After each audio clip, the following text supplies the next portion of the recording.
You know what? I've got an extraordinary life. But I'm glad I'm not as famous as Michael Jordan or as famous as Michael Jackson was. I mean, I can actually go to a restaurant and have a meal.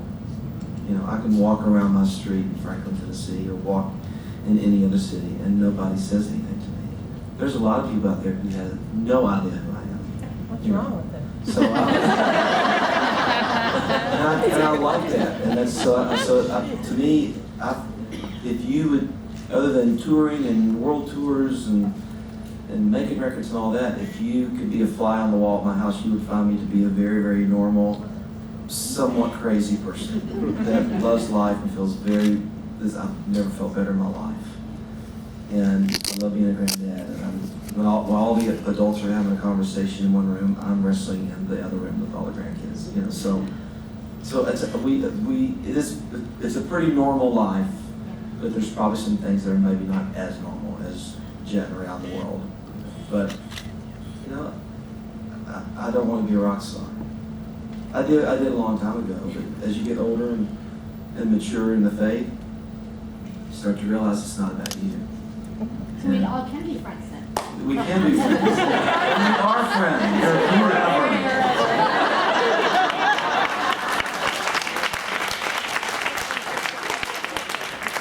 I can't resist. Hi, Michael. I'm Karen from St. Paul, Minnesota. And my question is, now that it's been kind of over a year, what has been the reaction to your song Leave, since that was kind of a groundbreaking song? You know, I think there were a lot of people that were deeply touched by that song because there was abuse in their past. Yeah, I have to be honest, I have not, and maybe I just haven't done enough research and Googled enough or gone to the website enough, but I've not heard as much as I thought I would. Yeah. And My results were mixed. Say again? My results were mixed. I'm a psychologist, and I have recommended that song to some clients. Yeah. And I would say about 6, and only 1 loved it. Yeah. And a lot of that had to do with where they were at maturity-wise and in the recovering from the trauma. Right. It's not a feel-good song. No, it's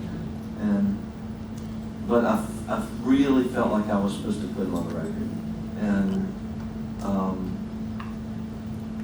I was so moved by that, and I'll start crying, I just can't go back a long time. But I was so moved by the girl who moved here from another country. It was in the news like 2.5, 3 years ago.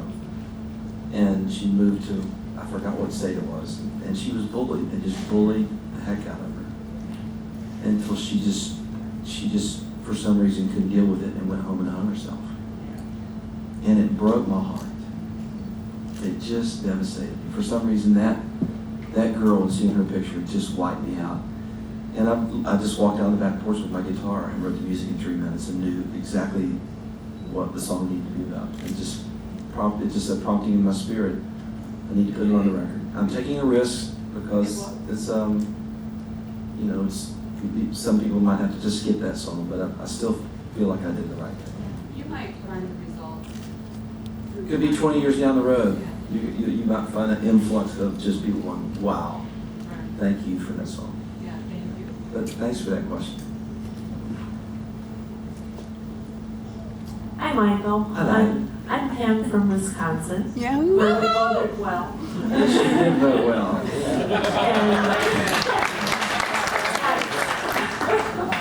And my question is, as a grandfather, if you see some of your grandchildren that appear to have musical talents and abilities at a very young age, what would you do to encourage that?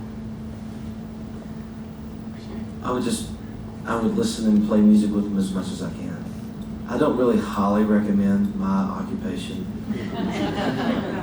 A lot of people think it's just a nice ride in the sky, and it can be a hard life.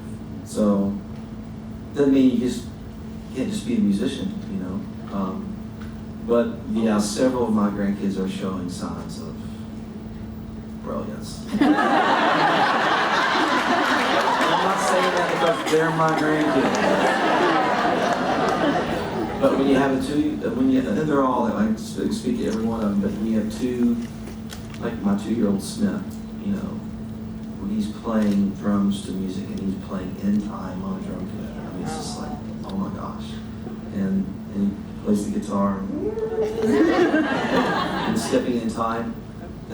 I think that's rare for a 2-year-old. So, and you know, his dad's a musician as well, so that's fun. Michael, Sue Schroeder from Puyallup, Washington. And maybe just two quick random questions that I've just always wondered about is, did you stay in touch with Christopher Copeland? He should be about 33 years old now. Ring a bell? Copeland, yes, it does ring a bell. I'm trying to figure out who Christopher Copeland is, though. Did I talk to Christopher? The little kid on your big picture. Oh, yeah, that Chris. Do you know him? Oh, yes, I know him. I know his mom and dad. Is that how he got to be on the cover? Yes. Yes. You know, is he like, he must be like 33? Yeah, he was, he's probably at least, he's over 30. Pretty cool. And then the other question was, I've always wondered who was Leisha? Leisha, she's referring to a song called I Hear Alicia, which is on the Eye to Eye record. Is that right? Eye to Eye? Thank you. That might have to help me. Well, 185 songs. Yeah, she was a girl that got killed in a car wreck. Just not even 2 miles from my house. And it's an extraordinary story. There's 2 sisters driving, and her sister was Heather, and so Heather was driving. We don't know what happened. It was a beautiful day. We were just going to the dump for their dad. Something ran out front. And there's this road, and there's trees on either side, and literally right on either side of the road, they hit a tree. And she was gone about 3.5 hours later. So, and I didn't really know the family, but I wanted to go see Heather, and they let me come see Heather, and she began to tell me these dreams that she started having about Alicia. Wow. I mean, Yeah. wow. I mean, like, That's heavy, beautiful stuff. So after that one specific meeting with Heather, I went back to the house and wrote I Hear Alicia. Thank you. Yeah. Hello, Michael. Mark Taylor from UK. I love the accent. I don't have an accent, you do. Yes! You're exactly right. Carry on. Michael, coming from the UK, I can't tell you what a privilege it is to be here. People in the UK know of you, but not in large numbers. And when I say to people I'm coming here, they say, how do you manage to get tickets for that? And I say, well, it's a special invitation. No, seriously, you are known of in some force in the UK, but not in the scale that I know you and my friends that know me that know you. I just wonder if there's anything you're going to do or you'd look to do, whether it's where you set yourself in the UK or whether you're looking to go further into the UK, because you've got such potential in the UK as far as I'm concerned. Yeah, everyone that hears your music, and I buy more of your CDs and give them away than anyone else, because you just touch people. And I thank you for that personally, but I just wondered if there's anything you're going to do to maybe extend. We were at Hammersmith a few months back, I just wondered if there's anything. Yeah, I mean, Sounds to me like bad management. yeah. Good talk to Chad.